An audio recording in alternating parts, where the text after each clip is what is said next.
As notícias chegam do fronte sem alterações significativas. Os exércitos se mantêm estagnados em suas posições enquanto as tropas gastam as horas do dia cavando trincheiras e fortificações, há apenas uma centena de metros entre elas, com episódios isolados de tentativas de ataques para tomada de posição. Esta desaceleração dos combates reflete diretamente no ritmo de produção da fábrica, permitindo descansos semanais alternados segundo uma escala de trabalho.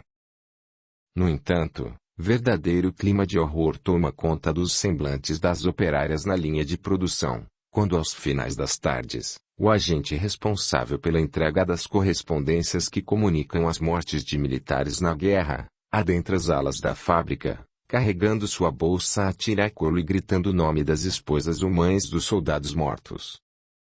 O alívio daquelas que não tiveram seus nomes chamados imprime particular alegria e motivo de constantes comemorações ao final do expediente, que sempre terminam em cantorias regadas a altas doses de ratafia, principalmente nas noites que antecedem a folga semanal. Vanessa, de postura discreta, nunca participa dos colóquios com suas colegas de seção na fábrica. Apesar de esporádicas crises de choro, após saber da presença de Jean, apresentou significativa mudança em suas crises, embora ainda se queixe de acordar em plena madrugada com arroubos e gritos devido aos pesadelos, situação que vem causando certo incômodo nas mulheres que dividem o improvisado alojamento. A mais jovem delas, Aimee, de apenas 19 anos, há alguns dias lidera um pequeno grupo que discute a possibilidade de se queixarem ao comandante da unidade, solicitando a transferência de Vanessa por perturbar o sossego do alojamento. Igualmente na fábrica, pequeno grupo de senhoras aproveitava os momentos de folga, após as refeições, para tecer comentários maldosos sobre as crises de Vanessa, classificando-as como achaques, devido à juventude aviltada pela guerra. Jean, por sua vez, demonstrou crescente dedicação ao trabalho após o encontro com Vanessa. Sua habilidade no trato com os operários e na solução dos problemas, fez com que o número das ocorrências caísse vertiginosamente, o que resultou num aumento da produção e, ao mesmo tempo, na diminuição de acidentes. Fatos que chamaram a atenção do comando da unidade e, consequentemente, chegaram até a alta cúpula de militares responsáveis pela logística de guerra. Seus planos mudaram consideravelmente. A ideia de retornar a Lyon foi adiada. Sempre atencioso, acompanha de perto o estado emocional de Vanessa, com discretas visitas diárias ao seu posto de trabalho. Aquela semana se abria com uma manhã fria e chuvosa. O tempo fechado prenuncia a aproximação do inverno com promessas de rigorosas quedas de temperatura. Não obstante o bom resultado do seu trabalho, Jean estava incomodado com o clima pesado na linha de montagem, causado pelas correspondências que comunicavam parentes mortos em guerra. O modo como era feito, amplificava a tensão entre as operárias, fazendo com que qualquer indício de anormalidade fosse amplificado e ganhasse proporções extraordinárias. Desta forma, recebia diariamente reclamações sobre as atribulações que envolviam Vanessa, principalmente vindas da jovem Aimee que, quando não se queixava pessoalmente, influenciava as colegas para fazê-lo, aumentando consideravelmente a estatística de ocorrências no prontuário de Vanessa. Conhecedor das consequências que essas reclamações poderiam causar ao seu emprego, Jean sabia que precisava agir com rapidez na tentativa de quebrar a sequência de queixas envolvendo o nome de Vanessa.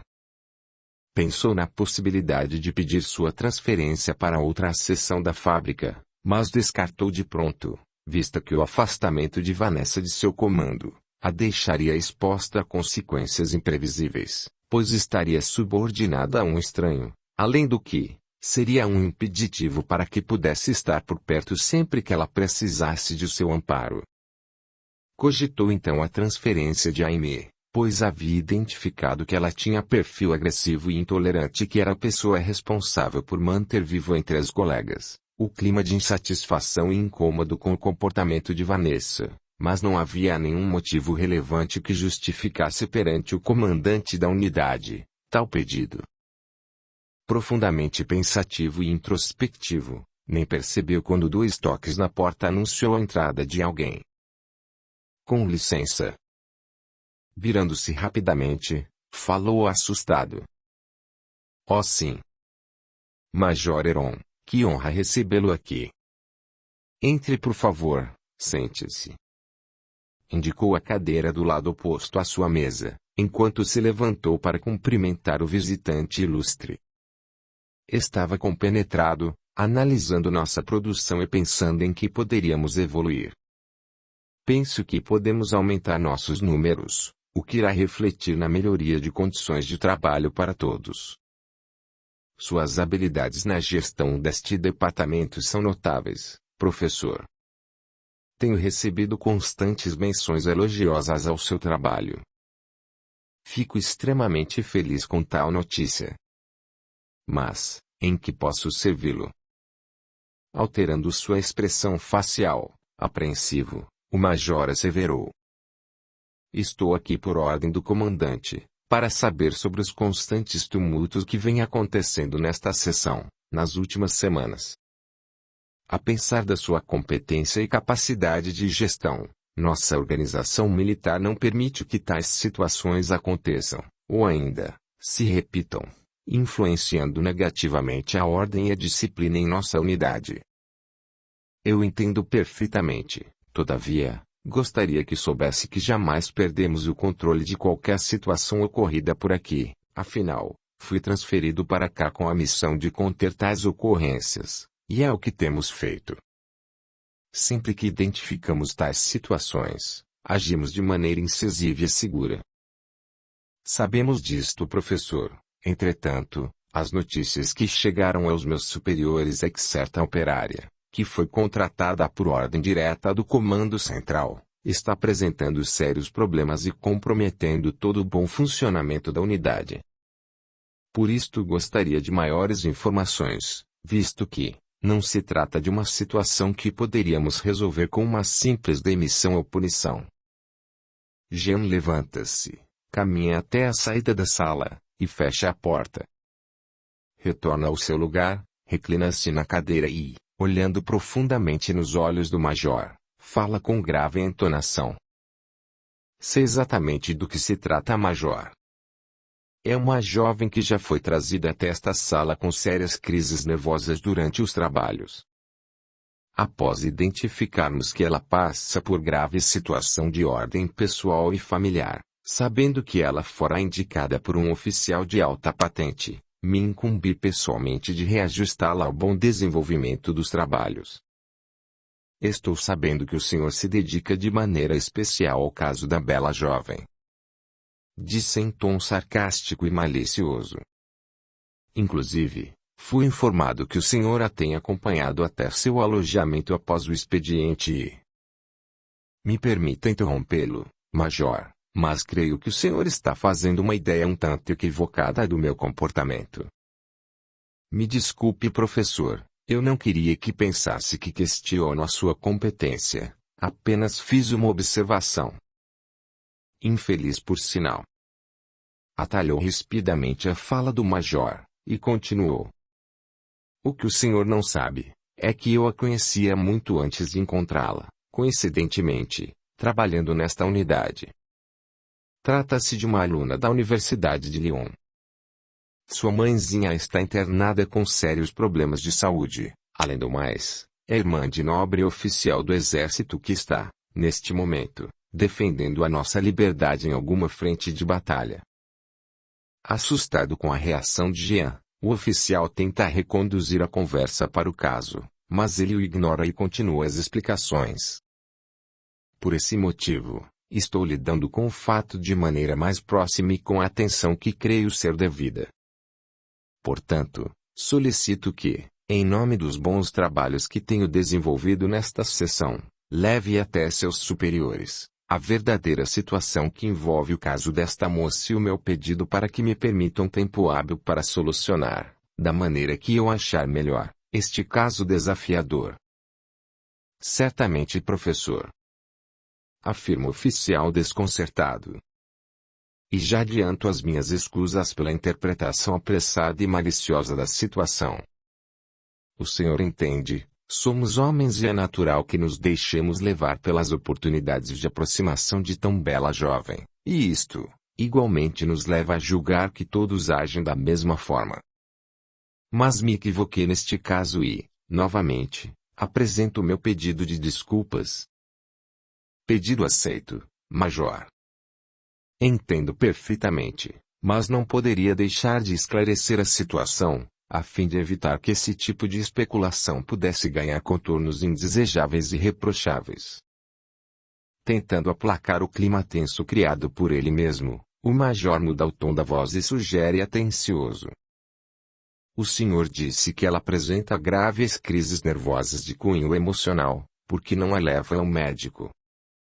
Conheço competente psiquiatra aqui em Paris, que trabalha com as mais modernas técnicas de tratamento, conseguindo significativo sucesso na cura de doenças mentais. Apresentando nítido interesse na sugestão do militar, Jean fez expressivo movimento na cadeira e perguntou. Psiquiatra. Mas ela... Calma, professor. Não estou dizendo que ela é uma doente mental. Apenas estou apresentando uma alternativa, já que pretende ajudá-la. Crises nervosas pressupõem algum problema de ordem emocional, como o senhor mesmo afirmou, e talvez este médico possa ajudá-la.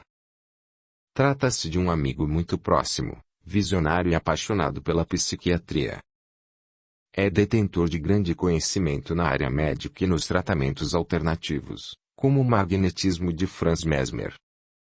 Há alguns anos, decidiu morar na Suíça para assistir de perto o desenvolvimento das teorias de jovem colega suíço, que promete revolucionar o tratamento psiquiátrico através de uma nova linha de tratamento, diferente das preconizadas pelo nobre neurologista Freud. Muito interessante, Major. Qual o nome desse seu amigo psiquiatra, e onde posso encontrá-lo? Dr. Simon Richelieu. Ele atende em um consultório particular em Quartier Latin, na Rua das Escolas. Ótimo, Quartier Latin é perto de Notre Dame, creio que seja fácil encontrar a rua. Pode procurá-lo em meu nome, diga que o velho amigo Irombadou que o indicou. Agradeço, Major, e creio que nossa entrevista terminou. Tenho muitos afazeres e preciso organizar a escala de trabalho para o final de semana, de modo a liberar a jovem para uma consulta já nesta próxima sexta-feira. Use uma licença médica, professor. Isso lhe dará até 3 dias para cuidar da saúde da moça com calma e, quem sabe, até um passeio por Paris. Novamente com suas ironias, Major. O repreendeu com veemência. Calma. Novamente, foi só uma brincadeira. Tenha um excelente dia, professor. Igualmente, Major. O oficial deixou a sala, e Jean arrastou sua cadeira até a abertura que permitia ver todo o pavilhão e voltou a refletir sobre os últimos acontecimentos, enquanto observava o funcionamento da linha de produção. Sabia que precisava agir rápido, pois o caso Vanessa tomou proporções indesejadas e poderia culminar em sua demissão. Por esse motivo, uma consulta médica poderia aplacar as reclamações, demonstrando rápida providência para resolver a questão. A chuva que caiu durante todo o dia, cessou ao final da tarde, permitindo o retorno dos operários aos seus destinos. O tom acinzentado do firmamento carregado, já havia dado lugar ao negro noturno. Como aconteceu nos últimos dias, sob frio intenso, Jean aguardava no portão principal da fábrica, quando vislumbrou a regular distância, silhueta familiar se aproximando rapidamente. Oi! Disse Vanessa sorridente e animada. Você por aqui? Como se eu não estivesse por aqui todos os dias, não. Respondeu Jean no mesmo tom jocoso. Depois de demorado abraço, ele ofereceu seu braço, que prontamente foi enlaçado por ela, e seguiram vagarosamente em direção à vila militar. Como foi o seu dia, Jean? Hoje foi um dia muito importante. Importante? Sim, algumas coisas aconteceram e foram decisivas para certas tomadas de decisão, por minha parte. Não estou entendendo. Recebi a visita do Major Heron. A jovem olhou com assombro, sabendo quem era o militar. Ele esteve em minha sala para saber sobre os acontecimentos que envolve. Oh meu Deus, Jean, será que... Calma. Está tudo sob controle. Eu não posso perder o meu trabalho. O que seria de mim sozinha nesta cidade sem trabalho? Sozinha? Me desculpe, é modo de falar. Você tem sido alguém muito importante na minha vida, e tenho muito a agradecer por isto, mas, continue. Ele disse que a notícia de suas crises chegou até ao comando da unidade, que pediu informações mais detalhadas. Todavia, apresentei a ele um cenário muito diferente dos que foram informados, ao que ele compreendeu, e sugeriu que tomássemos providência sensata para evitar maiores danos à sua imagem, perante o comando. E o que seria essa providência sensata? Levá-la ao médico. Médico, você acha que minhas crises... Veja bem, Vanessa, precisamos mostrar ao comando que estamos fazendo alguma coisa para resolver seu problema, antes que isso possa culminar em sua demissão. Eu compreendo. Respondeu, com ar de preocupação. Portanto, farei o possível para que esta consulta aconteça ainda nesta semana. Com a anuência de Vanessa, seguiram em silêncio reflexivo até a entrada da vila militar. Quando pararam próximo ao portão principal, ela voltou-se para o professor e, com o senho denotando o alívio, olhou profundamente em seus olhos. Num ótimo, Jean se reportou mentalmente ao dia que, por primeira vez, na Universidade de Lyon, cruzara os seus, com os olhos dela, e notando o brilho e a expressividade de seu olhar, ficou encantado. Você tem me ajudando tanto, Jean, nem sei como agradecer-te. Agradeça lutando. E mudando a entonação da voz, perguntou. Você se lembra, certa vez na cozinha da minha casa, quando você me chamou a atenção sobre a minha distância de Deus? Como não lembrar? Me parece que, desta vez, sou eu quem deva te alertar sobre isto. Tenho percebido que você deixou Deus totalmente à parte em sua vida. Você não acha que possa ser este um dos motivos do sofrimento que você tem enfrentado? Envergonhada com a colocação certeira de Jean, ela baixou a cabeça e tentou uma justificativa. Mas como eu posso ir à missa com essa jornada quase escravizadora da fábrica? Não foi você mesma que me disse que não precisamos ir à igreja para falar com Deus, que Ele está em todos os lugares, inclusive, aqui entre nós. É verdade. Então, por favor, quando se recolher nesta noite, fale com Ele através do silêncio de seus lábios, e com a profundeza do seu ser. Você tem toda a razão, no meio dessas tribulações eu só tenho pensado nas minhas dificuldades, problemas e até na minha saúde. E me esqueci de Deus. Farei isto nesta noite, e não apenas nesta, reconciliarei com Ele a partir de hoje. Fez breve intervalo e continuou em tom mais grave. Pensando bem, no momento quando tudo parecia desabar, me voltei para mim mesma, ao invés de me voltar para Ele. Sorrindo com a pureza de uma criança que acabara de ganhar um presente, Vanessa voltou-se novamente para Jean e, observando-o fixamente, mudou o semblante e olhou com o desejo de uma mulher. Ele ficou paralisado, hipnotizado por aquele olhar. O silêncio profundo dominou a cena, como se o tempo tivesse parado naquele instante. Vanessa se aproximou lentamente, enquanto Jean, totalmente absorvido pelo clima, manteve-se estático. Suavemente enlaçou seus braços no pescoço do professor, aproximou seu rosto do dele e falou baixinho. Você é muito importante para mim. Com carinho, osculou a face daquele homem totalmente inerte, Fechou os olhos e sentiu a energia gerada por aquele instante, que recarregou sua alma de ânimo e crença no futuro. Em seguida, despediu-se e desapareceu no interior da unidade militar, deixando para trás o perfume de um sentimento que fortificava cada vez mais, na alma de Jean. Capítulo 21. Aparição repentina. Logo nos primeiros minutos do dia seguinte, Jean solicitou a auxiliares que marcassem uma consulta com o psiquiatra e organizou o dia de folga de Vanessa, além de solicitar sua saída no mesmo dia, para cuidar de assuntos particulares. A ansiedade tomou conta de ambos, fazendo com que o dia se arrastasse, sem alterações em relação à sua rotina. Porém, tudo mudou na madrugada. Em meio à penumbra proporcionada pela fresta da porta entreaberta, o militar responsável pela ronda caminha silenciosamente pelo corredor central formado pelas camas beliches do alojamento, quando um som abafado chamou sua atenção. Rapidamente, se dirigiu até uma das camas na fileira à sua direita, onde um homem se debatia convulsivamente. Com a ponta do cacetete que trazia na mão, tentou despertar a agitada pessoa que, ao sentir o toque do instrumento, levantou-se rispidamente e, em voz alta, perguntou: "O que, onde, o que houve?"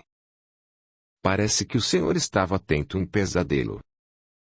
O homem, com os cabelos empapados de suor, olhos arregalados e estáticos, olhou assustado para os lados e tentou se situar no espaço e no tempo. O diálogo que mal havia se iniciado, gerou protestos imediatos dos demais que dormiam nas proximidades.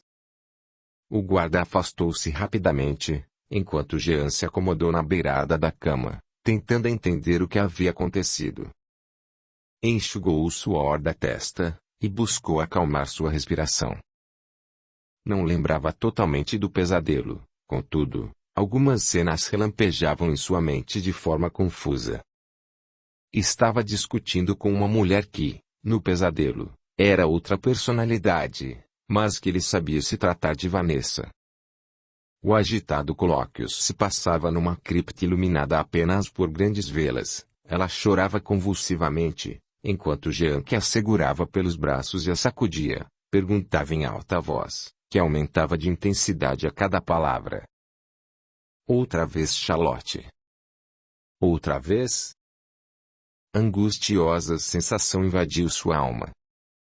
Com a mão, buscou pelo relógio embaixo do travesseiro e observou que marcava exatamente 4 horas da manhã. Levantou-se ainda confuso, pegou o pesado agasalho na cabeceira da cama e, caminhando em silêncio, foi até o banheiro, curvou-se sobre a pia, abriu a torneira e jogou água no rosto com as duas mãos justapostas. Ergueu-se e olhou fixamente seus olhos refletidos no espelho. No silêncio da madrugada, pôde sentir a própria respiração que, de maneira contínua, ia ficando mais lenta e pausada. Esquadrinhou o próprio rosto marcado pelo tempo e ainda molhado.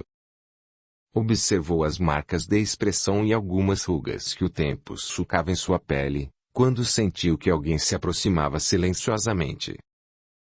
Sem tirar os olhos do espelho, viu uma mulher que parou ali mesmo, logo atrás dele.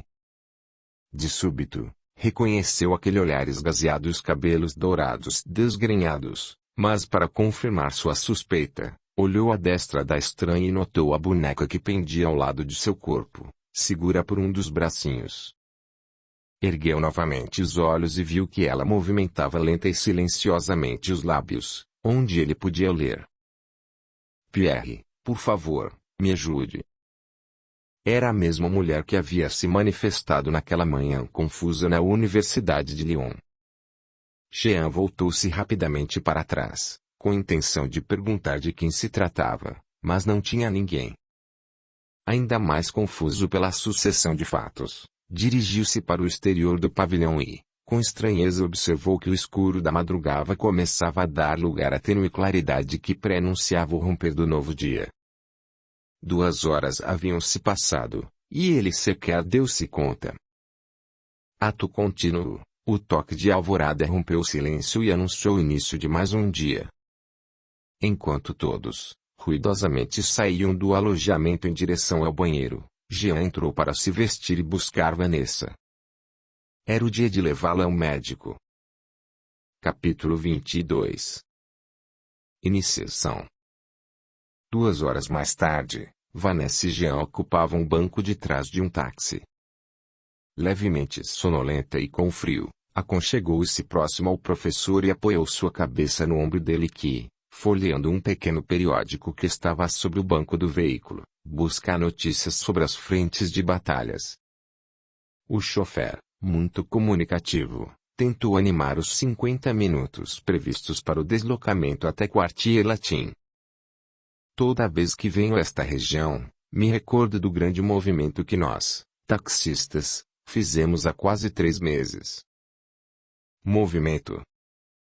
Murmurou Jean, com os olhos fixados no jornal. O senhor não soube?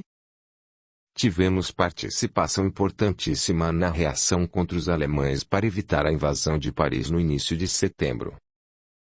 Assim, é verdade, me lembro de quando levaram soldados franceses até o rio Marne. Isso mesmo. Em 2 semanas seremos condecorados pelas autoridades, por esse grande feito que determinou o sucesso da contraofensiva sobre os germânicos. Percebendo que não conseguiu iniciar um bom diálogo, o motorista mudou a conversa. Apesar do clima de guerra, a prefeitura planeja ornamentar o centro da cidade para o Natal. Sim, sim. Respondeu com total desinteresse pelo diálogo. Depois de várias e frustradas tentativas de iniciar alguma conversação, o motorista desistiu e rumou para o destino do casal. As distantes badaladas dos sinos da Notre-Dame marcavam o primeiro quarto de hora após as 10 da manhã, quando saltaram em frente ao número 58 da Rue des Écoles. Pequena placa de bronze fixada na parede ao lado da porta confirmava ser ali a localidade desejada. Dr. Simon Richelieu, psiquiatra.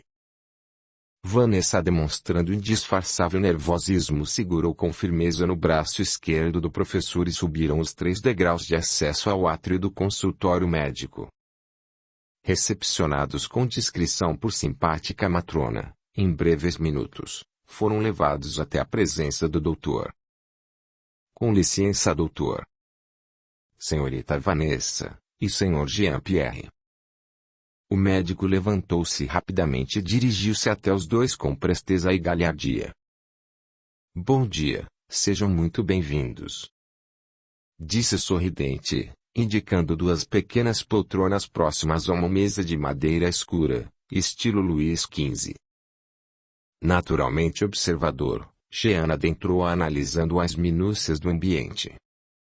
A sala era ampla, a luminária centralizada no teto dava ao local um clima intimista e aconchegante. As paredes padecentas eram adornadas por 2 quadros que retratavam cenas históricas, colocados como 2 guardiões ao lado de pequena lareira. Do lado oposto, pesado cortinado em tecido rubro limitava parcialmente a entrada da luz do dia.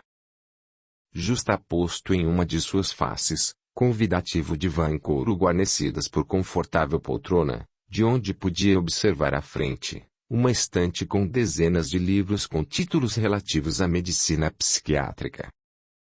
A mesa, com o tampo forrado de tecido aveludado vermelho, apoiava alguns objetos decorativos, onde se destacavam 2 pequenas estatuetas metálicas em um de seus ângulos, pequeno bloco de anotações no centro e um livro de expressivo volume, aberto em sua primeira página, onde se lia o título em alemão e logo abaixo, o autor e depois, uma frase em latim. Interpretação dos sonhos, de Dr. Sigmund Freud. Se não posso mover os deuses de cima, moverei o Acheronte. O livro aberto sobre a mesa deu a impressão de que o médico presumia do que se tratava a consulta. Após sentar-se confortavelmente na poltrona em frente à mesa, observou discretamente o semblante do psiquiatra que, sempre prestimoso e sorridente, apresentava estatura mediana e vestia um terno de lã cinza escuro e colete de mesmo tom, que avultava o corpo esbelto. Sua vasta cabeleira já apresentava vários fios prateados, destacando entre o negro ondulado. Aparentava os seus 45 anos e usava óculos de metal circular. Enquanto o acompanhante de Vanessa vasculha todo o ambiente com seus olhos curiosos, o doutor espera com paciência e galhardia, pelo término das observações. Ao notar que estava sendo aguardado, Jean arrumou seu corpo na poltrona, limpou a garganta e se colocou em posição de receptividade, fazendo um sorriso sem graça. Sou o Dr. Richelieu. Em que posso ajudá-los? Vanessa olhou para Jean que, notando a interrogativa silenciosa da moça, voltou-se para o médico e falou em tom apreensivo. Doutor, como já deve saber, esta é Vanessa. Ultimamente ela tem apresentado certos. Gostaria de ouvir da bela jovem, se não se importa. Atalhou elegantemente. Em seguida, voltou-se para Vanessa, e aguardou sorrindo com os olhos, que ela respondesse à indagação. Constrangida pela jovial falta de experiência, ela manteve-se em silêncio, enquanto buscava em sua mente o ponto de início para descrever o que a havia levado até ali. Após longa pausa, vacilante, ela fala sobre seus sonhos, os acontecimentos no alojamento e no ambiente de trabalho, além do seu estado emocional. O médico que ouvia a narrativa observou atentamente os gestos e as expressões que a jovem fazia enquanto contava de si. Audiolivro realizado pelo canal Surya Chand Audiobook. Terminado o relato, ele faz algumas anotações em silêncio e após uma pausa para reflexões, anunciou. Aparentemente temos aqui um caso de neurose. Voltou-se para suas anotações, refletiu por breves segundos e continuou. Porém preciso de mais informações para compreender a fundo suas causas e indicar o devido caminho para o tratamento, pois observo nitidamente traços indicativos de que, se não tratada devidamente, sua neurose poderá evoluir para histeria. Como assim, doutor? O senhor está dizendo que estou louca por ter tido esses sonhos? Questionou assustada. Não exatamente, minha jovem, não exatamente. Mas o senhor falou que posso me tornar uma histérica. Sei perfeitamente que a histeria é uma espécie de loucura que culmina em dolorosos tratamentos nos manicômios. Calmamente, porém com certa surpresa, explicou. Percebo que você, apesar da juventude, tem boa noção sobre a tipologia das doenças mentais. Porém eu não disse que seu quadro apresenta traços de histeria, apenas afirmei que você precisa de atenção para evitar que se chegue a este tipo de... Minha mãe está internada com diagnóstico de loucura histérica, doutor. Atalhou assustada. Olha só que interessante. Parece que você possui muito mais informação para me dar, do que imaginei. Porém, se me permite, gostaria de continuar minha explanação. Vanessa fez significativo gesto com a cabeça a indicar sua concordância, e manteve-se em silêncio aguardando. A histeria é uma neurose abstrusa, caracterizada pela instabilidade emocional. No entanto, para ser classificado como quadro de histeria, se faz necessário a presença de reações físicas disfuncionais como paralisia total ou parcial, cegueira e até importantes apresentações psíquicas como transtornos de personalidade. Neste momento, Jean interferiu enigmático. Doutor, se me permite. Pois não. Respondeu atencioso. Tentando dissimular seu assombro, por identificar-se com os sintomas descritos, inquiriu. Enquanto o senhor descrevia os sintomas, me recordei que conheço um homem que apresenta iguais indícios de doença mental. A histeria é uma condição essencialmente das mulheres, Monsieur Jean. Teoriza-se de que o fluxo anormal do sangue entre o útero e o cérebro causa este tipo de problema. E emendou jocoso. E até onde sabemos, o útero é um órgão exclusivamente feminino. Assim, interessante. Contido pela resposta, Jean continuou atento, mas extremamente preocupado, pois, Enquanto ouvia a explanação, se identificava sobremaneira com as características sintomáticas de Vanessa. Portanto, minha jovem, continuou Douto, minucioso. Você ainda não apresenta nenhum desses sintomas da histeria, mas caso não cuidemos do seu quadro, sim, você apresentará em breve sintomas psíquicos da histeria que poderá evoluir para o que chamamos de histeria de conversão, que é uma espécie de transposição dos sintomas psíquicos para o corporal, o que te levaria a ser inserida nas estatísticas das histéricas. Por outro lado, não podemos olvidar que tecnicamente você é uma adolescente, portanto, enfrenta outra série de conflitos meramente naturais inerentes à fase da vida em que vive atualmente. E nesta fase, em que experimenta os primeiros sabores da juventude, que sua tendência é buscar seu lugar no mundo através da independência física e psicológica, apesar de, paradoxalmente, tentar fugir dos problemas naturais desta etapa da vivência humana, apegando-se à limitada consciência da infância. O terapeuta fez uma pausa, para organizar seu raciocínio, e continuou. Em outras palavras, situações vivenciadas no cotidiano, aliadas com problemas enfrentados regularmente, acrescidos dos conflitos e confusões naturais da adolescência, no seu caso, provocaram transtornos na área mental, como fruto de tentativas inúteis de equacionar ou até mesmo, lidar com o sofrimento. Mas isso não acontece com todo mundo, doutor? Indagou assustada. Existe uma diferença entre esse todo mundo e o neurótico, mademoiselle. Ela jaz na incapacidade do indivíduo de enfrentar e solucionar os conflitos internos, o que leva a uma diferenciação na intensidade de seu comportamento relativo ao problema. E o que eu devo fazer? Já está fazendo, procurou auxílio médico. Agora poderemos dar o segundo passo, iniciar o longo processo de cura que tem como pilar de sustentação a anamnese. Do que se trata isto? Fundamentalmente, se trata de uma entrevista mais detalhada. Digamos que iremos aplicar algumas técnicas, na tentativa de estabelecer um diagnóstico seguro sobre o seu caso para, a partir daí, estabelecermos adequadamente o tratamento correto. Quando faremos isto, doutor? Olhando diretamente para Jean, redarguiu. Imediatamente, se Monsieur Jean puder aguardar em nossa confortável sala de espera. Ainda tentando assimilar tudo o que estava acontecendo, Jean falou meio confuso. Assim. Irei sim, aliás, aguardo sim. Onde é, aliás, para onde me dirijo, doutor? O médico balançou uma sineta, e a secretária adentrou ao consultório em breves segundos. Mademoiselle Catarina, por gentileza, conduza Monsieur Jean até nossa sala de espera, pois irei atender nossa jovem paciente. Sorridente, a secretária aqueceu e gentilmente conduziu o professor para fora da sala de consultas.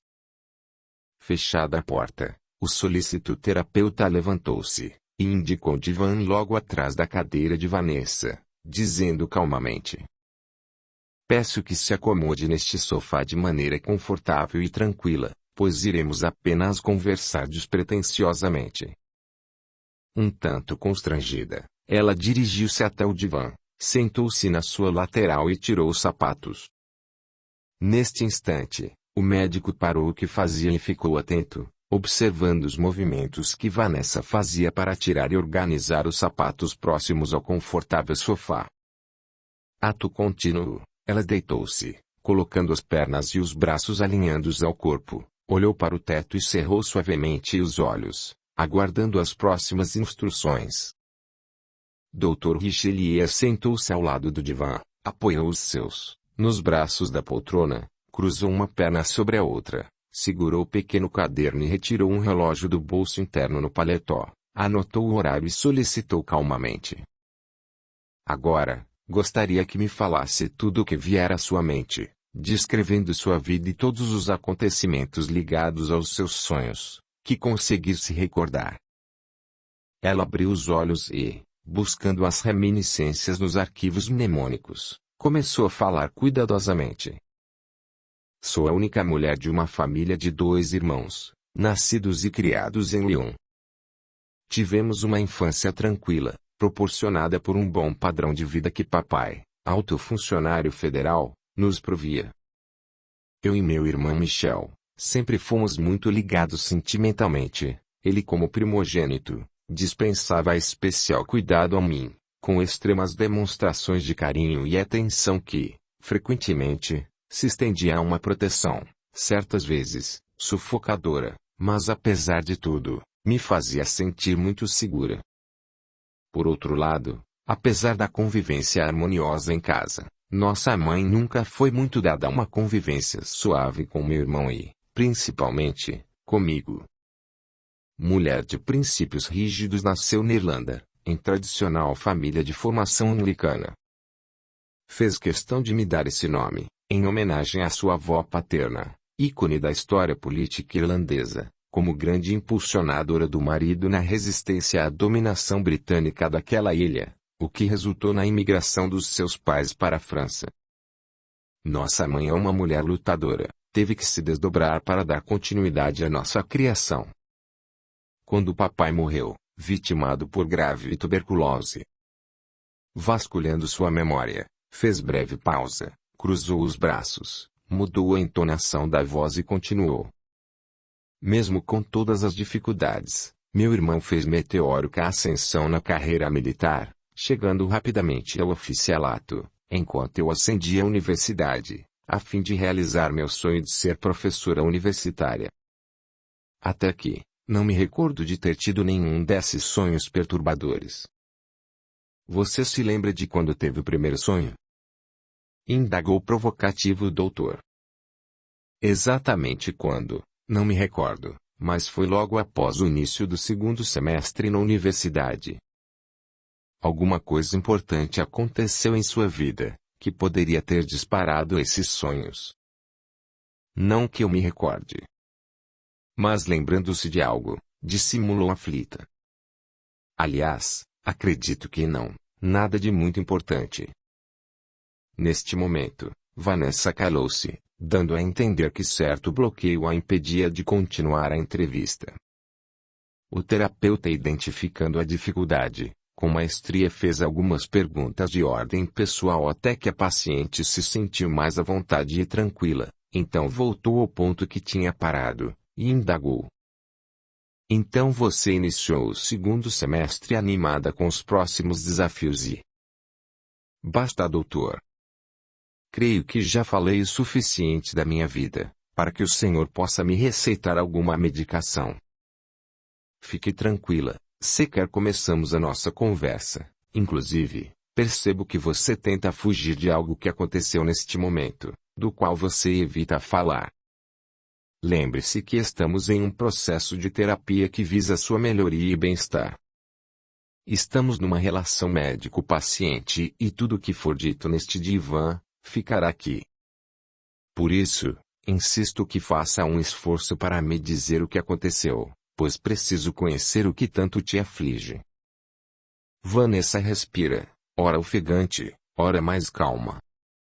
Nitidamente, trava uma luta interna para romper o bloqueio e atender ao pedido do médico que, pacientemente, aguarda.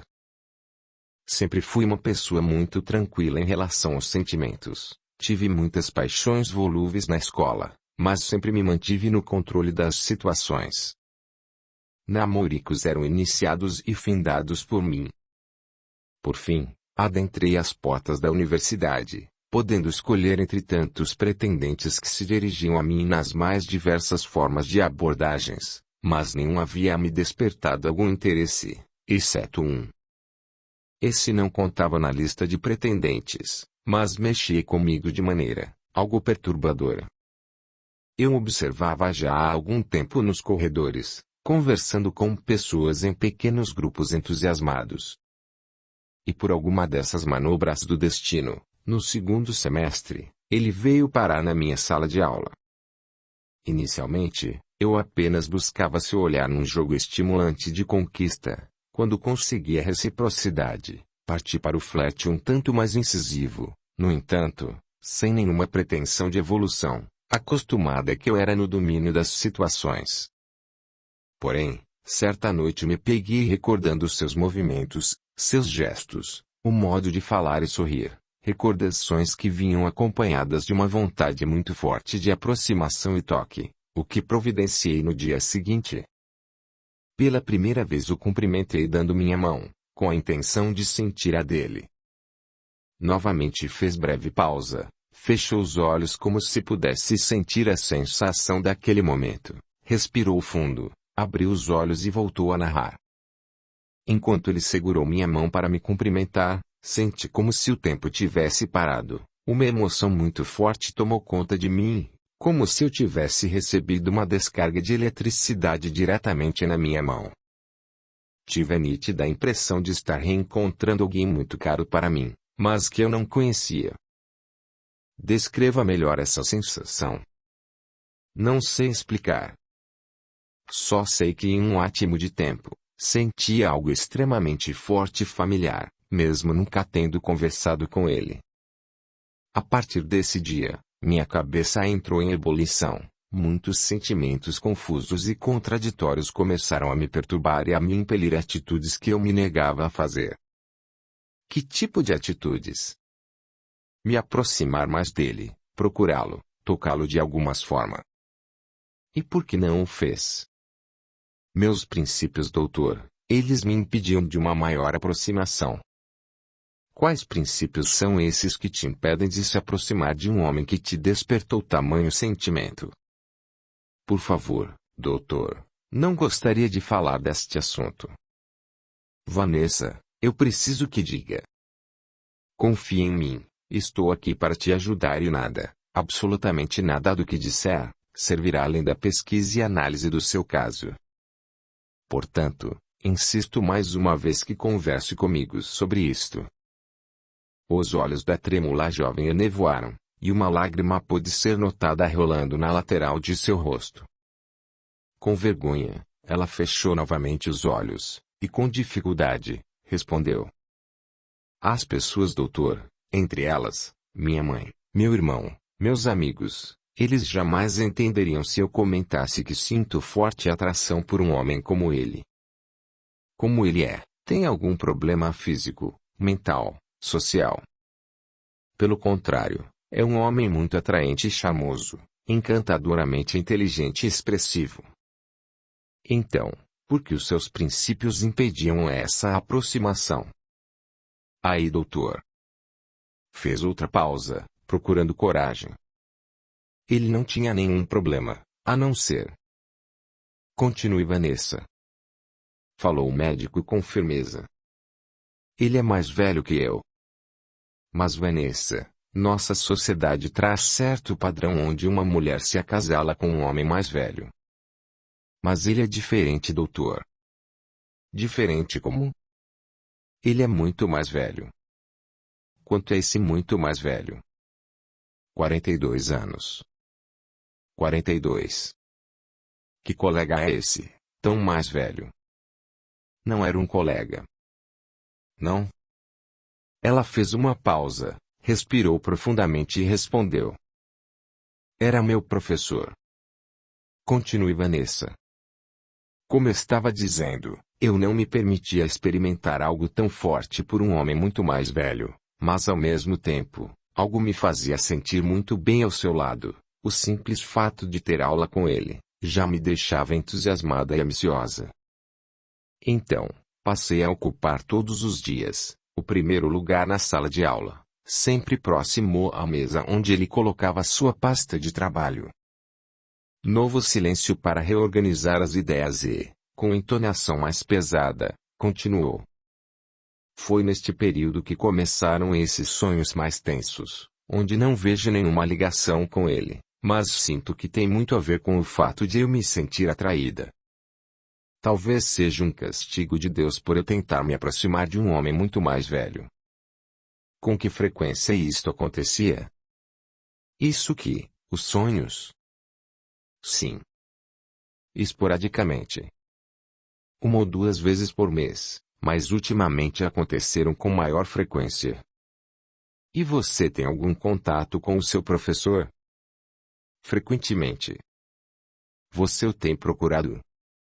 Porque até onde eu saiba, as aulas nas universidades foram suspensas.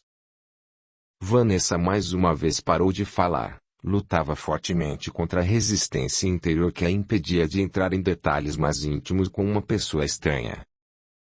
Alguns segundos depois, vacilante, voltou à narrativa.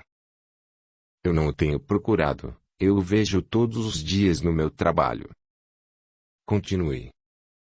Ultimamente, ele é a pessoa mais presente em minha vida, me apoia nos momentos que mais estou sozinha e amedrontada. Ele é este homem que me trouxe aqui. Monsieur Jean? Sim, ele mesmo. O terapeuta fez uma pausa, anotou algumas coisas em seu pequeno caderno, ato contínuo, retirou o relógio do bolso, conferiu as horas, e voltou a indagar. Imagino que esses contatos diários fizeram com que a frequência de sonhos aumentasse. Não exatamente. No período de maior constância desses sonhos, havia perdido o contato com ele. Minha mãe e eu viemos passar algumas semanas em Paris, com o intuito de tomar providências após a morte de uma tia paterna e, ao mesmo tempo, buscar notícias de meu irmão que foi para a guerra e... Vanessa foi interrompida bruscamente por choro convulsivo. O médico, gentilmente ofereceu um lenço que estava posicionado estrategicamente sobre um aparador de madeira, próximo ao divã, e aguardou com paciência, anotando cada reação da paciente enquanto chorava. Após alguns minutos, ela se recompôs e sem que houvesse a solicitação, continuou. Desde então, minha vida se tornou um inferno. Fomos despejadas da casa de minha tia por cruéis credores. Minha mãe, que já trazia severos problemas psicológicos, surtou e foi internada no manicômio, então eu me vi sozinha e desamparada. Por sorte, consegui um emprego numa fábrica de armamentos e pude dormir num alojamento feminino improvisado em unidade militar. Tudo isto foi possível pela influência indireta de meu irmão. Ela pensou mais alguns segundos, se localizando no tempo e prosseguiu. Logo após iniciar meu trabalho na fábrica, tive um terrível pesadelo que me fez acordar aos gritos no alojamento. Depois desta noite, foi como se os portões do meu inferno interior se abrissem e libertassem toda sorte de sentimentos ruins. Não bastassem os pesadelos, fui tomada por sensações estranhas que me assaltavam em plena luz do dia, principalmente no trabalho. Foram essas crises que me fizeram chegar até aqui. O médico que anotava tudo se manteve absorto olhando seus escritos. Após curto espaço de silêncio, retirou os óculos e anunciou. Nossa primeira entrevista está terminada. Foi bastante produtiva, entretanto, precisamos continuar. Agendaremos visitas semanais onde aprofundaremos nossa investigação. Após pequena pausa, disse eloquente. Preciso que, a partir de hoje, anote tudo que se lembrar dos seus pesadelos. Assim que acordar, escreva sobre o que sente, mas principalmente, sobre o que se lembra. Ao final de cada anotação, coloque data e horário e me traga na próxima entrevista. O terapeuta conduziu Vanessa até a sala onde Jean aguardava, e despediram-se. Capítulo 23. Enfim, notícias. O caminho de retorno começou com total silêncio. Vanessa mantinha-se totalmente absorta e distante. Jean, discreto por natureza, apenas perguntou se ela estava bem, apesar do semblante nublado pelo choro recente. Enquanto o táxi contornava o grande largo da Place de la Concorde, para acessar a ponte que leva a Rive Gauche, de súbito, Vanessa pediu ao motorista que virasse à esquerda logo após a ponte e se dirigisse rumo a Notre-Dame. Jean, estranhando a atitude, manteve-se quieto e aguardou. O carro foi levado por orientação de Vanessa até a casa de sua tia Alice, onde ela saltou do veículo e foi até a porta da residência que havia sido pintada de amarelo. Observou atentamente os detalhes que haviam sido desfigurados, deu alguns passos para trás, abaixou-se se sentando sobre os calcanhares e deixou que lágrimas silenciosas rolassem em sua face, enquanto olhava para a casa. Jean saltou do carro, abaixou-se, e a abraçou com tal intensidade, que dava a impressão de que tentava extrair aquele sofrimento com as próprias mãos. Sentindo-se aconchegada, a adolescente desabou entre soluços.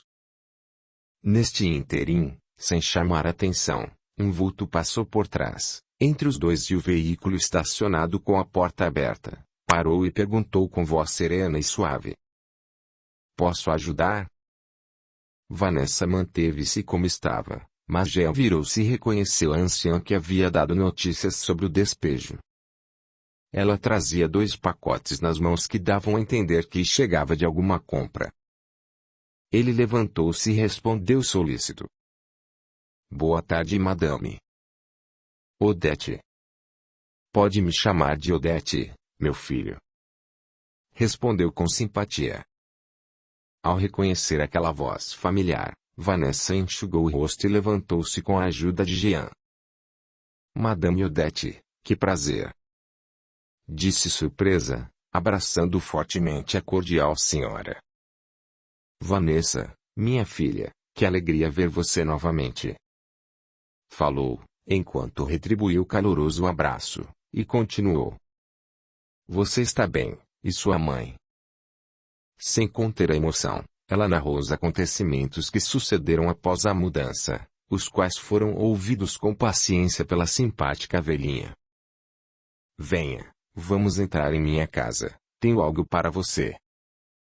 Solícito, Jean pediu para segurar as compras, dispensou o táxi e as acompanhou.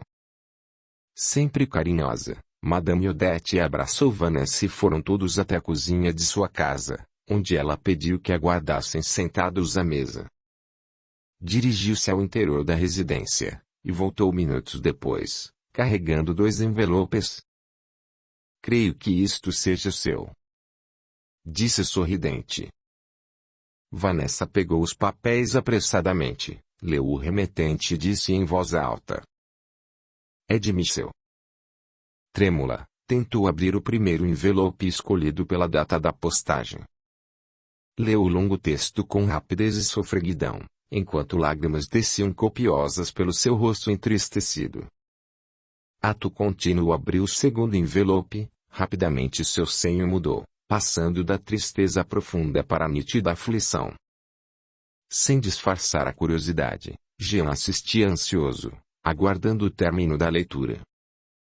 Ao final, Vanessa levou o papel amassado até o peito na altura do coração e, apertando-o, sorriu dizendo: "Jean, o Michel, ele está aqui, em Paris." Feliz, ela beijou a carta repetidamente, enquanto Madame Odete acompanhava com um olhar sereno, porém de satisfação. "Esta foi a melhor notícia que recebi, depois de vê-la na fábrica," disse aliviado o professor. Os olhos da adolescente voltaram a brilhar, como há muito tempo não se podia observar. "Estas cartas chegaram após a partida de vocês. A primeira, no dia seguinte ao despejo, e a segunda, esta semana. Velho conhecido, o carteiro pediu que eu as recebesse para que, posteriormente, pudesse entregar a vocês. Como não tinha a menor ideia de onde poderiam estar, as guardei porque senti que algum dia, uma de vocês apareceria por aqui." "E apareceu," completou sorrindo. "Isto só pode ser coisa de Deus, madame." "Estávamos voltando para a fábrica quando senti uma forte necessidade de vir até aqui, então, solicitei ao chofer que mudasse o curso do veículo, e olha que impressionante, bem na hora que a senhora chegava." Isto foi realmente impressionante.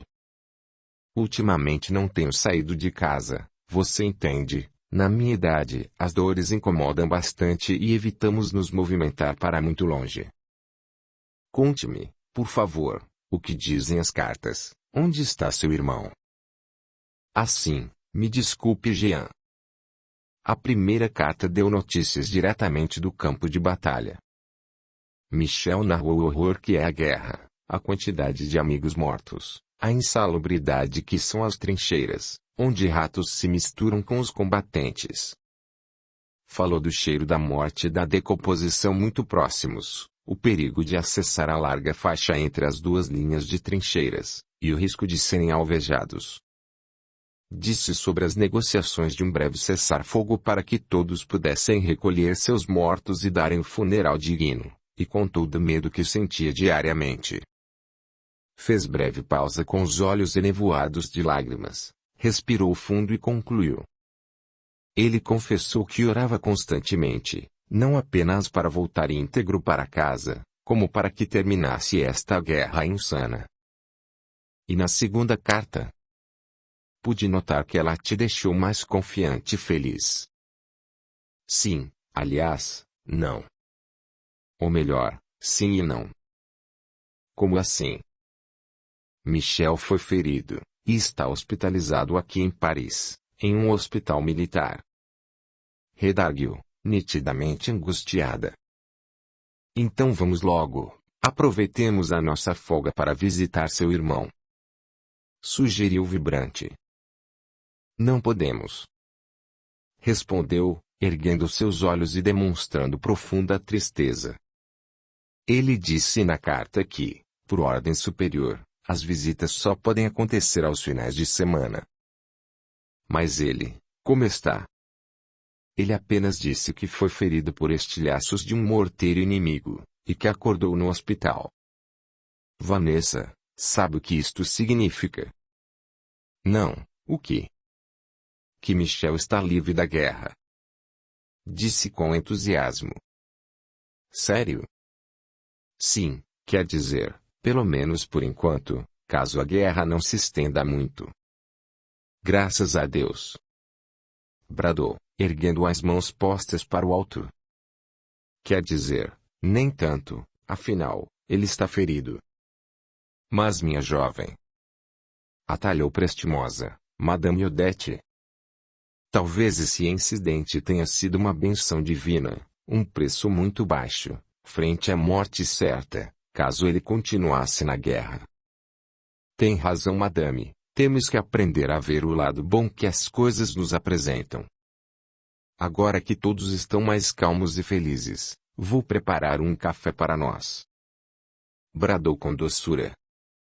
Em seguida, levantou-se e dirigiu-se ao fogão, com certa dificuldade no caminhar.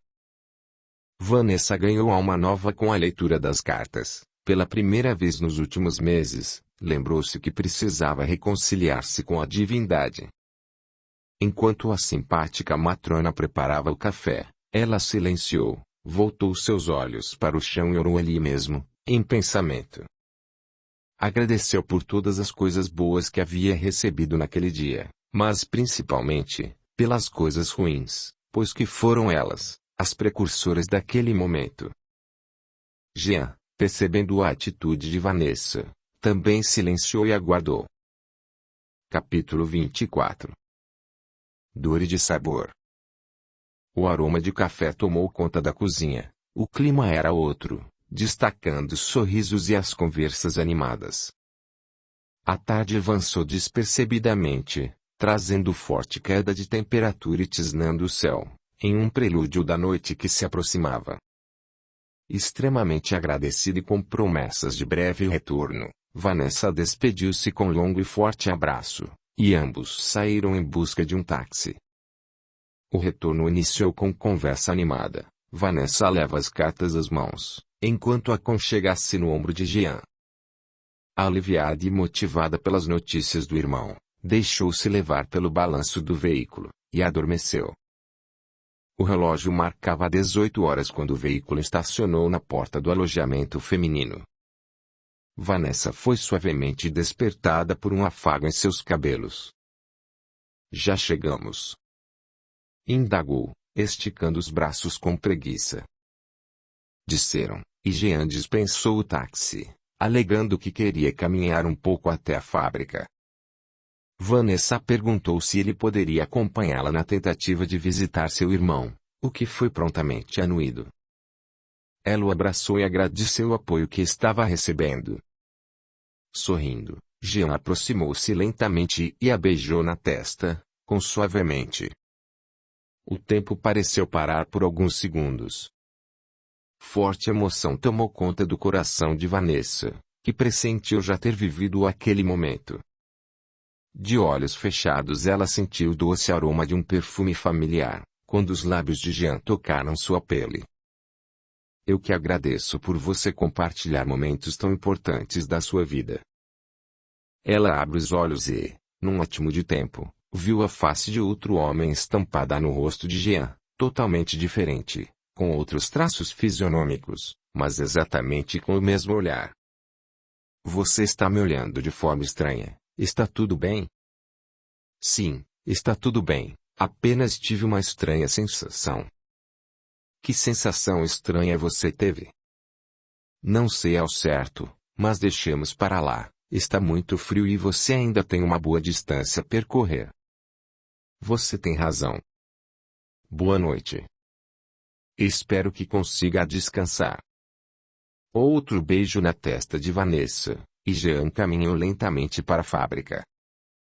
No dia seguinte, pássaros cantam distantes anunciando a alvorada. Os tons rosados do firmamento com poucas nuvens, a pouco e pouco invadiam a linha do horizonte, enquanto a cidade desperta lentamente. Vanessa foi uma das primeiras a chegar à linha de produção da fábrica. Diferentemente dos dias anteriores, a jornada de trabalho transcorreu sem nenhuma alteração significativa, e ao final do dia, Jean novamente a acompanhou até seu alojamento.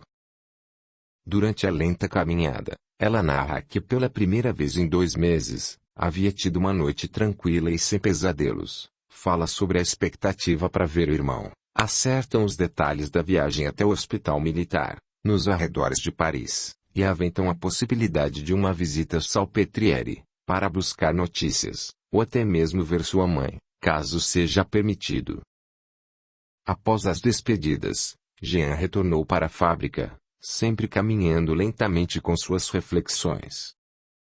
Naquela noite, sua preocupação residia na visita que fariam na manhã seguinte. Intimamente se preparava para o encontro com Michel, pois guardava certas reservas para com o jovem, ao ponto de sentir alguma repulsa na sua presença, mesmo tendo tido pouco contato com ele. Por diversas vezes tentou identificar os motivos daquele sentimento que incomodava tanto, pois sabia da importância do irmão para Vanessa. A manhã de domingo iniciou com o céu fechado e temperatura baixa. O relógio de bolso de Jean marcava 8h15, quando o táxi estacionou em frente à instalação militar que Vanessa se hospedava. Não demorou e ela surgiu no portão. Estava vestida com um sobretudo negro de veludo e touca da mesma cor, que destacava o brilho de seus cabelos negros caindo pelos ombros e costas. O tom fechado contrasta com o sorriso que ela traz nos lábios e o brilho no olhar. De semblante feliz, caminha com presteza e abre os braços para Jean, que aguarda do lado de fora do veículo. Bom dia, mon cher. Disse sorrindo largamente e osculando o rosto de Jean. Bom dia. Vamos, temos um longo caminho a percorrer. O carro partiu levando junto grandes expectativas, indisfarçáveis pelos dois. Durante a viagem, Vanessa pediu para que, primeiro, fossem visitar sua mãe, pois seria um ato mais breve, dada sua condição de interna em um manicômio, para que depois pudessem beber de mais tempo junto a Michel, o que Jean anuiu prontamente, solicitando a mudança de destino ao motorista. 70 minutos depois, o carro estaciona em frente à grande portal pardacento, com 2 imponentes colunas circulares incrustadas na parede, guarnecendo uma entrada em arco e apoiando o enorme arquitrave, onde se lia em uma placa de alvenaria: Hospital de La Salpêtrière. Após a identificação, foram orientados para onde deveriam seguir.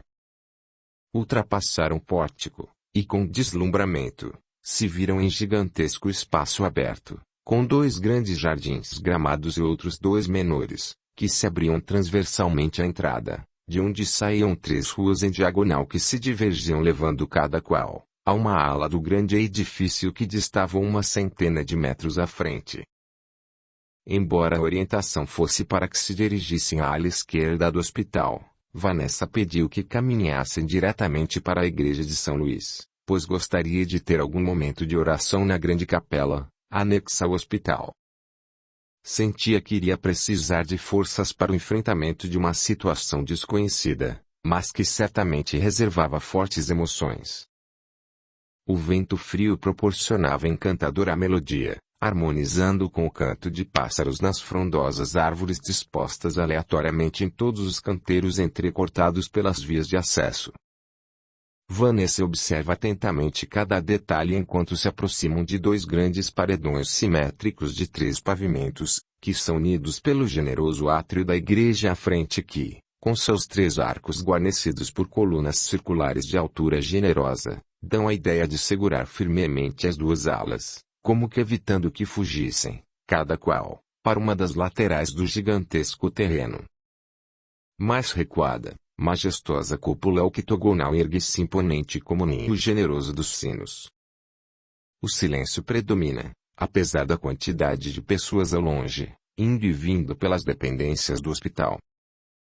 Subiram os 6 degraus que dão acesso ao átrio, Vanessa sempre acompanhada de perto pelo silencioso e observador Jean, parou, voltou-se para trás e esquadrinhou com os olhos, da direita para a esquerda, o espaço percorrido. Em seguida, fez significativo sinal ritualístico católico, e ultrapassou os umbrais da grande porta de madeira. A tranquilidade imperava, rompido apenas pelo som rítmico dos saltos, percutindo no pavimento do grandioso espaço de 12 metros de largura, de paredes pardacentas e ladeado por arcos e nichos, onde 2 estátuas em granito pareciam observar os passantes.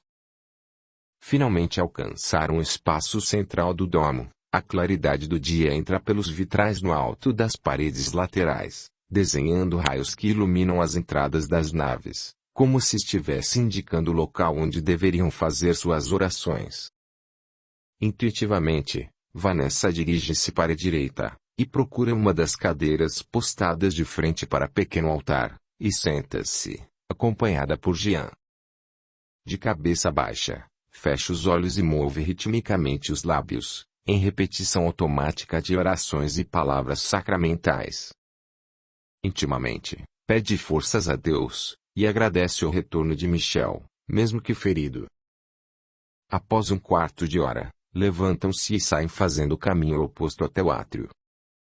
Param no umbral do arco central, e Vanessa olha para o chão, e observa que a generosa altura da edificação projeta uma sombra que avança alguns metros à frente, banhando metade da via transversal e desenhando recortes com as projeções dos volumes das mansardas. Em seguida, contempla a grande área gramada à frente, esquadrinha da direita para a esquerda, analisa lentamente a paisagem e exclama: estranho, é a primeira vez que venho até este local, mas, esta entrada, estes canteiros, e até este desenho no chão.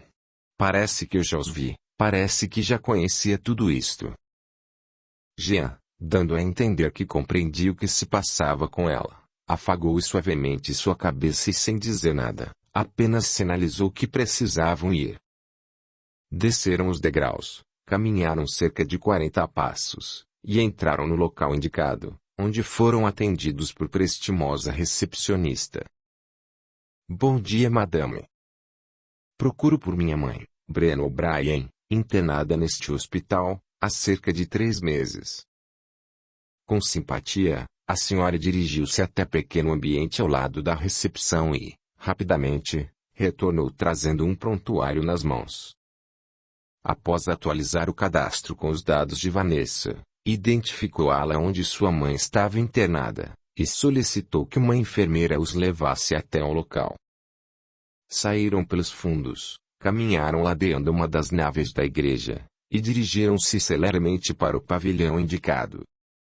Atravessaram um túnel sob uma segunda edificação de grandes proporções, ganhando outro extenso jardim abraçado pelas suas alas, de onde já se podia observar, a cerca de 80 metros na diagonal, o grande pavilhão de internação.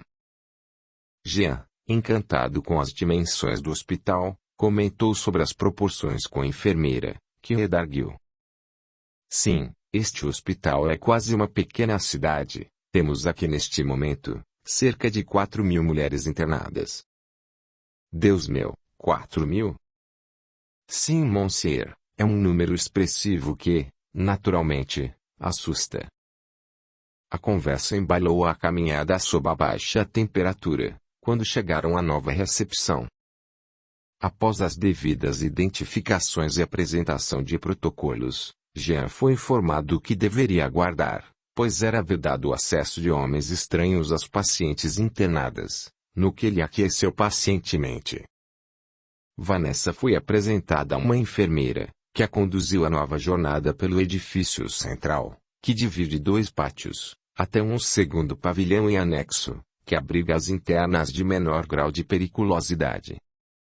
Atravessaram o grande corredor central e saíram em um grande pátio, circundado pelas paredes do prédio de 3 pavimentos, que projetava a sua sombra até o primeiro terço da área aberta, dando um ar sombrio e lúgubre ao local. Centenas de mulheres se encontravam naquele recinto, espalhadas pelos 600 metros quadrados do ambiente. Pode identificar sua mãe? Assustada, a jovem buscou por alguém com a aparência de sua mãe. Pode ficar à vontade para caminhar. As internas desta ala não oferecem perigo. Aguardarei nesta mesa, e a senhorita tem 30 minutos para a visita, a partir de agora. Vanessa saiu caminhando lenta e aleatoriamente, olhou com assombro os diversos quadros que se desenhavam, passou ao lado de uma mulher com rosto cadaverizado que, totalmente hebetada, nem se deu conta do olhar assustado que a observava. Logo à frente, uma ânsia, deitada em posição fetal sobre o piso frio, brincava com pequena pedra, puxando-a em direção ao seu busto. Algumas, sentadas encostadas na parede, aparentemente a acompanhavam com o olhar, outras, caminhavam lentamente à frente, como se fossem mortas-vivas. Lágrimas de profunda tristeza brotaram na face assustada da jovem, quando viu, no ângulo formado pelas paredes, alguém que se parecia com sua mãe. Caminhou rapidamente, mas logo desacelerou reconhecendo não ser ela. Voltou-se então para sua esquerda e desviando daqueles corpos esqueléticos que se postavam à sua frente como obstáculos propositais, andou mais alguns metros, quando teve uma estranha sensação que estava sendo observada de maneira diferente, parou e voltando-se para o lado, viu sua mãe, a regular distância, sentava próxima à parede oposta, abraçando os joelhos e olhando fixamente para ela. Mamãe!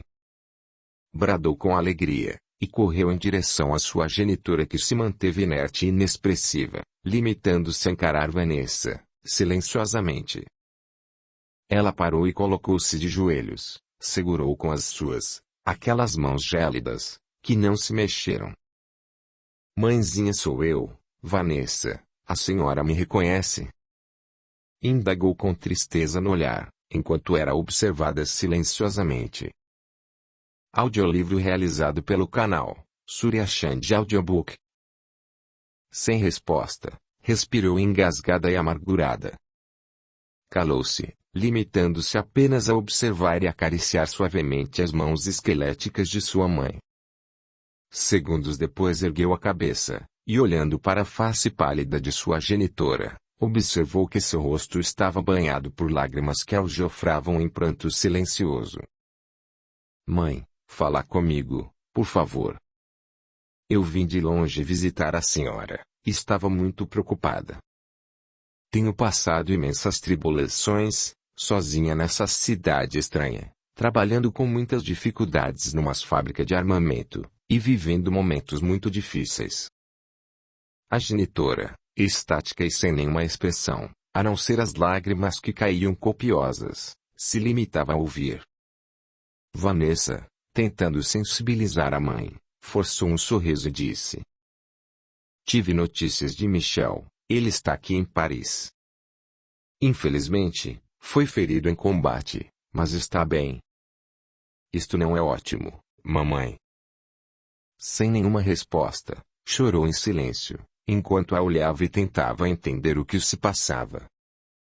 Pensamentos de toda a monta borbulhavam em sua mente, em uma busca frenética de respostas.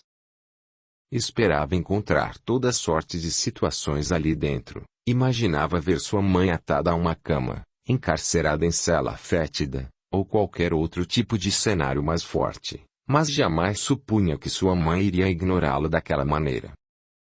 Era certo que por meses não a visitava, mas o momento difícil que estava enfrentando sozinha justificaria sua ausência, e sua mãe, como mulher madura, certamente compreenderia, após saber dos fatos. Vanessa ergueu os olhos e percebeu que sua mãe havia baixado sua cabeça. Com muita dor, compreendeu que a visita havia se encerrado por vontade da genitora. Osculou demoradamente cada uma de suas mãos, levantou-se lentamente sem tirar os olhos dela, e deu alguns passos para trás, ainda sem desviar o olhar, tentando registrar aquela cena, em sua tela mental. Tempos depois, Jean viu surgir da penumbra da galeria a silhueta de Vanessa que caminhava de cabeça baixa, ladeada pela enfermeira. Percebendo seu estado emocional, levantou-se rapidamente e dirigiu-se até ela, que desabou em choro convulsivo, ao receber seu abraço caloroso. Compreendendo a gravidade da situação, aguardou que ela se recompusesse e, olhando a enfermeira, solicitou com um gesto afirmativo da cabeça que os levassem à saída. Um quarto de hora se passou até que chegassem ao grande pórtico na entrada principal do hospital. Chamaram um táxi que ficava no ponto logo à frente do portão, e partiram para o próximo endereço, o Hospital Militar Val de Grace. Capítulo 25. Desapontamento. Cerca de 2.000 metros separavam La Salpêtrière e Val de Grace. A promessa era de uma viagem rápida devido ao trânsito quase inexistente naquela manhã de domingo. Não segurando mais a curiosidade, Jean rompeu o respeitoso silêncio. Me desculpe se estou sendo indiscreto, mas você saiu extremamente abalada do hospital, posso saber o que aconteceu? Ela respirou fundo, enxugou uma lágrima e redarguiu. Mamãe não quis falar comigo. Como assim? Você nem a viu? Sim, a encontrei abandonada no meio de centenas de mulheres, naquele antro que parece muito mais um depósito de humanas se decompondo em vida, do que um hospital propriamente dito. Você a encontrou e ela não quis falar com você? Não, ela apenas me olhava, ao mesmo tempo, exprimindo dor e ódio, como se fosse eu, a responsável por ela estar naquele lugar. Não suportando a dor, abaixou a cabeça, escondeu o rosto entre as mãos e falou engasgada. Jean, por que Deus faz isso com pessoas como minha mãe, tão boa e desvelada mulher do lar? Como Deus faz isso comigo, que sempre fui sua serva fiel e dedicada? Silenciando, ergueu os olhos encharcados, fixou a cidade através da janela do veículo e continuou. Estamos a caminho do lugar onde está meu irmão, que foi levado para uma guerra que não é dele, para matar gente e ser morto. Por sorte, retornou o ferido, mas sabe lá Deus, como ele está. Como se buscasse proteção, projetou sua cabeça no ombro de Jean, que prontamente a abraçou, e disse. Estou com medo, muito medo. Calma, não vamos nos precipitar em angústias desnecessárias. Certa vez, você mesma me disse que devemos confiar em Deus, pois apesar das aparências ou das circunstâncias, Ele sempre nos traz aquilo que é o melhor para nós outros. Eu sei, mas é tão difícil. Sim, concordo com você, mas acredito piamente que Deus jamais coloca sobre nossas costas um peso maior do que o que podemos suportar. Por isso, vamos lutar com todas as nossas forças e confiar. Nossa vida é como um jogo de xadrez, cada movimento das peças deve ser adredemente pensado para que não caímos nas armadilhas ou no jogo do adversário que, neste caso, geralmente somos nós mesmos, o maior inimigo. o veículo diminuiu a velocidade, indicando a proximidade com o destino. O carro virou à esquerda e percorreu lentamente os mais de 400 metros da estreita Place Alphonse Laveran, onde puderam observar o grande largo, em frente à imponente entrada da igreja de Val-de-Grâce. Ao final do trecho, novamente viraram à esquerda no Boulevard de Port-Royal e estacionaram em frente a extenso jardim, separado da rua por um gradil de ferro. As edificações aglomeradas no lado esquerdo do terreno denotavam certa sobriedade, sem deixar transparecer a dor e sofrimento que abrigavam entre suas paredes. Saltaram do veículo e ela ficou parada, olhando para o edifício de 4 pavimentos que distava a cerca de 90 metros e observou a grande movimentação de pessoas que entravam e saíam, indicando serem visitantes do hospital. Em breve tempo estavam na recepção, buscando informações sobre seu irmão. Bom dia, Monsieur. Gostaria de visitar o Tenente O'Brien. Bom dia. Nome completo, por favor. Michel Pierre O'Brien. Após alguns segundos buscando as informações em grande arquivo metálico de gavetas, o atendente informou. O Tenente O'Brien se encontra na ala de reabilitação, 435. Pedirei para que uns soldados acompanhem até lá. O termo centro de reabilitação despertou apreensão e angústia. Pensaram sobre qual estado de saúde estaria Michel, internado por tanto tempo naquele hospital. Dirigiram-se com rapidez, vencendo o extenso corredor que leva até ao local indicado. Em pequena recepção da ala de reabilitação, foram informados que o militar não se encontrava no quarto, pois havia pedido permissão para passeio pelo jardim interno. No caminho, significativa passagem do lado esquerdo do corredor o chamou a atenção. Tratava-se de acesso privativo, ligando o hospital à igreja de Val-de-Grâce. Ainda abalada pela situação vivenciada com sua mãe, Vanessa solicitou ao acompanhante a permissão para ir até a nave por breves minutos, a fim de pedir forças para enfrentar o que poderia vir pela frente. 2 quartos de hora separaram o momento que adentraram a igreja e a chegada ao jardim interno. Parados no vão de grande porta em arco, e ofuscados pela claridade natural do meio do dia, observaram vasta área com um chafariz circular, centralizado no grande retângulo, e circundado por 4 canteiros desenhados ao estilo francês e muito bem cuidados. Ambos esquadrinhavam o ambiente, na tentativa de encontrar Michel em meio às quase 3 dezenas de pessoas que se encontravam ali em conversação ou contemplação, quando Vanessa gritou com ar de surpresa e animação.